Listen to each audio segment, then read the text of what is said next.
Makanya guyonan yang kiai-kiai kan gitu. Pak Kaji, anak sampean tombok innalillah. Tapi menang. Alhamdulillah. Itu ya guyonan, tapi menurut saya itu betapa manusia itu mudah diombang-ambingkan. Masyhur tuh guyonan di kiai-kiai itu. Pak Kaji ono cawe itu numpak sepeda motor GL Max Pro, zaman dhisik kan sepeda lanang. Wah, luput suwo kebablasan. Bareng ngono, tapi niku ponakane jenengan, muga-muga terus pro pangeran. Ternyata orang reaksi ya berdasar kroni kan. Kalau yang maksiat orang lain yang tidak hubungan dengan kita, ganti lanat pangeran gitu. Terus dikasih tahu ini ponakane jenengan. Muga-muga terus pro pangeran. Jangan-jangan kita juga gitu loh. Dengar orang yang maksiat di tempat-tempat maksiat langsung benci. Tapi bareng dikabari, ini ku koncone jenengan sing nate nyervis gratiisi jenengan traktir. Muga-muga bareng itu. Langsung reaksinya. Karena al-insan Abdul Ihsan. Jadi ini bukan fatwa yang mengikat, enggak. Nanti takut ijabu malam yajib tadi. Tapi ini kita ngomong ilmiah. Kita ngendikan ilmu berdasar yang difatwakan Imam Ghazali di kitab apa? Ihya. Nah, ini ngendikan Imam Ghazali fahadi daqaiqu diniyah. Ini detail-detail yang setiap turukus salikin itu beda-beda. Wa yakunu amalu kulli wahidin ala ma yaqtadihi haluh wa waktu. Jadi mulai dulu ini urusan relatif, urusan subjektif. Jadi tidak bisa kamu ada orang itu maksiat. Bawaannya kalau nggak dikerengi ramari ya ada. Yang bawaannya dikerengi tambah nemen ya ada. Bawaannya nggak jelas ya ada. Banyak ya kalau itu banyak. Jadi mulai dulu tuh ulama dulu tuh fair seperti itu nggak perlu diperdebatkan. Nah, sudah mulai dulu ya beda bimuqtadal hal wal waqti ya. Nah sekarang orang kan milih kalau yang keras nyari dalil keras terus, yang lunak cari dalil lunak. Akhirnya dalil kok dicari-cari itu gimana? Ciri utama kebenaran itu fi awali wahlah. Ada ciri utama kebenaran itu al-badihiyah. Makanya kalau dalam ilmu ushul fikih disebut watabadur alamatul haqiqah. Penemuan pertama itu bukti yang digandaki Allah hakikat. Misalnya kamu sama orang nakal tanggo kamu, tak kandani malah nemen. Spontan orang itu pasti gitu. Karena di mana-mana sosialisasi itu dibutuhkan. Ketika negara atau kiai atau tokoh mau bikin apa? Pertama targetnya mesti sosialisasi. Sesuatu pasti ada tadrijan. Itu siapapun, teori manapun, di dunia apapun. Nah itu namanya badiyah, pikiran segitu itu disepakatin. Nah kita kalau langsung marah, langsung mengusir itu udah pikiran badiyah yang konsensus. Misalnya anakmu nakal, dengar misalnya nyuruh ke anak kiai, dengar anakmu pacaran. Pikiran pertama itu seorang manusia itu, ya dikadani api-api.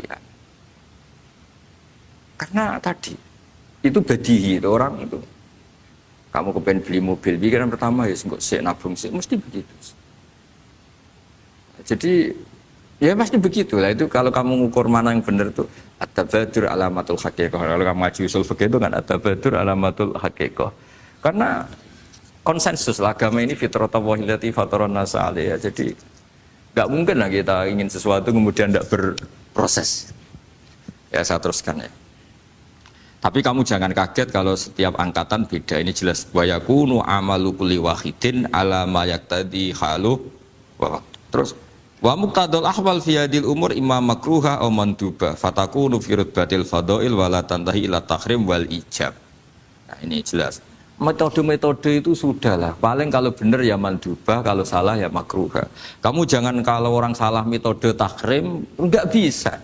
Oh metode itu misalnya gini, ada orang enggak nahi mungkar. Oh ini haram, kiai kok enggak punya kepedulian enggak nahi mungkar, ya jangan gitu, ini urusan manhat.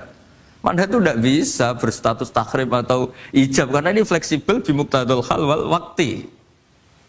Jadi ini alimnya Imam Ghazali ya karena ya tidak bisa. Fa inna takhil tahta taklif aslu ma'rifah lillah wa aslu hubadalika qad la yata'adda minal mahbub ila ghairihi wa innamal mu'tadi ifratul khub wastila'u wa dalika la yadkhulu fil fatwa wa tahta dhahiri taklif. Jadi rasa itu tidak bisa dikendalikan taklif. Artinya gini, agama saja itu tidak bisa ngatur-ngatur rasa. Ini kan misalnya gini, contoh gampang ya, kamu tidak usah tersinggung, pasti kamu mengalami, bukan mungkin tapi pasti mengalami. Wadah orang rokokan, keriting, jebelek, puwesek, gedut rokokan, itu rokokan dulu, mesti kayak mau angkel. Weh, semua angkel harus dianggap cawe itu orang bener. Baru ketemu cah wayu menarik rokokan. Mesti oleh mangkel gitu.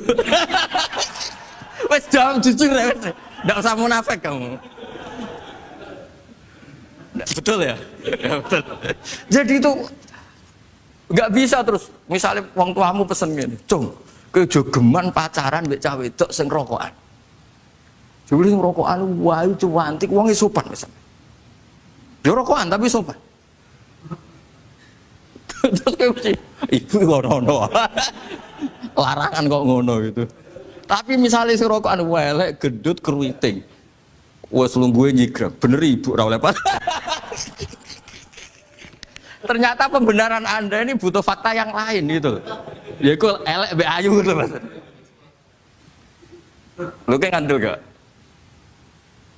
Makanya guyonan yang kiai-kiai kan gitu. Pak Kaji, anak sampean tombok innalillah. Tapi menang. Itu ya guyonan, tapi menurut saya itu betapa manusia itu mudah diombang-ambingkan nih. Masyhur tuh guyonan di GG. Pak Kaji ono cawe itu numpak sepeda motor GL Max Pro, zaman di saya kan sepeda lanang. Wah, itu luput suwo kebablasan.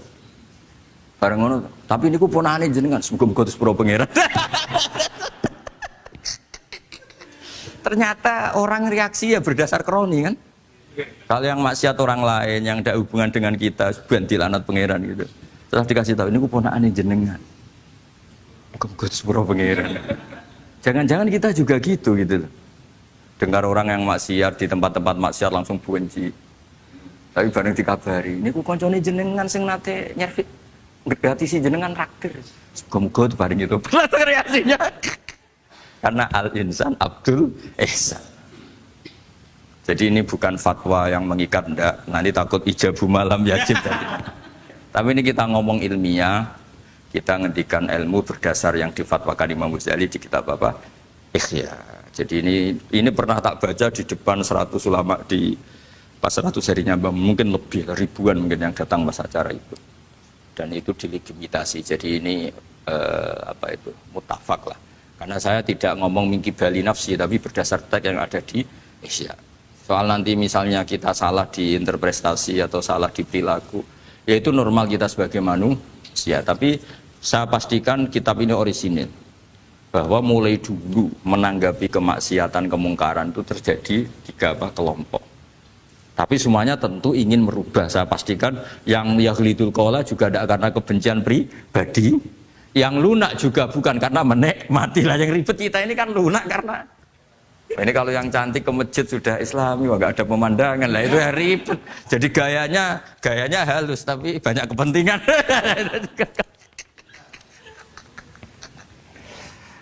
Ya ini jelas ya. Jadi mulai dulu makanya Imam Ghazali sampai punya gelar Hujjatul Islam. Di sini kelihatan apa detail-detailnya Imam Ghazali. Dan beliau berargumentasi. Zaman sahabat pun ketika melihat seperti itu ya beda-beda kan, di antara yang didawuhkan beliau kan mulai periode apa? Sahabat kan, beliau ngendikan apa itu? Fa inna na'lamu annal ladzina syaribul khamra wa ta'atu al fawahisha fi zamani Rasulillah sahabah maka nuyuhjaruna bil kulliyah bal kanu munqasimina. Jadi beliau cerita mulai dulu masyhur kan dulu di sahabat. Ya, itu ada orang namanya Nuaiman, kila namanya Abdullah. Itu di Bukhari jelas. Wa kana yulaqqabu khimaron. Saking dableknya itu teman-temannya kalau manggil tuh khimar. Terus wa kana yuthiqu Rasulullah katsiran. Dan dia yang orang yang mudah memperbuat Nabi itu tertawa-tawa. Bawaannya itu bodoni mbek Nabi. Masyhur itu. Kalau dia ada pedagang keliling itu. Itu, Bu atau Pak sini. Dahar sama Nabi. Setelah dahar lagi sing bayari sapa? Ya jenengan derek dahar. Masyhur itu. Ya sahabat ya ada yang gitu. Lah itu kalau mabuk enggak di masjid enggak afdol deh. Enggak mau di bar, kalau mabuk di masjid. Dia enggak pernah lihat jauh dari Nabi, enggak pernah. Kalau mabuk itu di masjid. Sama sahabat-sahabat lain dia dikhat. Dikhat itu diberi sanksi, kalau bahasa pondok ditakzir. Ditakdib. Saking overnya sahabat yang mentakdib, ada yang ma'aktsaroma syarib tal khamrat bena di Rasul kowe cek nemen ngarepe Nabi kok ngono kelakuan anta malun kowe iku malun. Tapi apa kata Nabi? La tal anuhu fa innahu yuhibbu wa rasulah. Masyhur itu di kitab Bukhari. Itu oleh komentari Syurahul Hadis, falam yukhriju bil maksiyah anil mahabbah. Ternyata ketika orang ini maksiat, Nabi masih mensifati punya, karena dia tidak mau jauh dari Nabi. Kan banyak orang-orang fasik yang bawaannya nggak mau jauh dari kiai. Makanya orang Indonesia itu kemungkinan tidak tobat itu kecil, karena pas nakal ya para kiai. Dijazai ya diwoco. Jadi misalnya nyon sewu bar delok maksiat entek 1 juta, ini orang masjid ya nyumbang. Coba kok mau 50.000 ngono. Ijek ora ngimbang gitu loh. Tapi buahnya. Jadi akhirnya ya orang ini orang baik. Jadi makanya ini pentingnya ngaji Quran. Saya mohon lah, ini BG, ini BSG. Setidaknya kamu lihat di dikte Quran lah pikiran kita. Mulai dulu itu Allah sudah membayangkan, dan itu pasti terjadi. Ada kelompok sing wa akharu na'tarafu bidzunub. Sementing i'tarafu bidzunubihim. Falam yuharrim halalan wala yuhallilu haraman. Sementing itu kaidah di fikih itu, kamu jangan pernah menghalalkan yang haram, jangan pernah juga mengharamkan yang sudah. Kalau salah i'tarafu bidzunubihim. Makanya di antara aturan istighfar gimana? Kita Rabbana dzulamna anfusana, itu aturan istighfar. Kamu merasa salah dulu. Misalnya saya jadi pegawai negeri, misalnya saya pakai Pak Zarkasi ini di Kemenak. Mungkin kerjanya benar, atmosfernya benar, semuanya benar. Tapi tetap saja saya aja salah. Kamu itu dipinterkan itu supaya idza roja'u ilaihi maling biru qaumahum idza roja'il malah gak roja'u, malah roja'u ila departemen. Dalam kebenaran kita pun pasti ada salah, apalagi dalam misalnya saya datang ke Jakarta gini kan ya benar, datang ke sini ke Begit kon mulang sampai dengarkan ya benar. Tapi tanyakan anak saya yang di rumah yang kelas 3, Bapak kenapa sih ke Jakarta ya? Salah cara dia. Dan nanti kalau Allah lebih melihat anak saya, hanya anak kecil yang nggak berdosa, saya tetap salah ke sini. Meskipun dosa saya ditanggung sampean. Artinya dalam kebenaran saja ada kesalahan gitu loh. Nah, makanya kalau donga atau Rabbana dzulamna anfusana. Nah, makanya urutan pertama i'tarafu bidzunubihim, nak salah aku ngaku.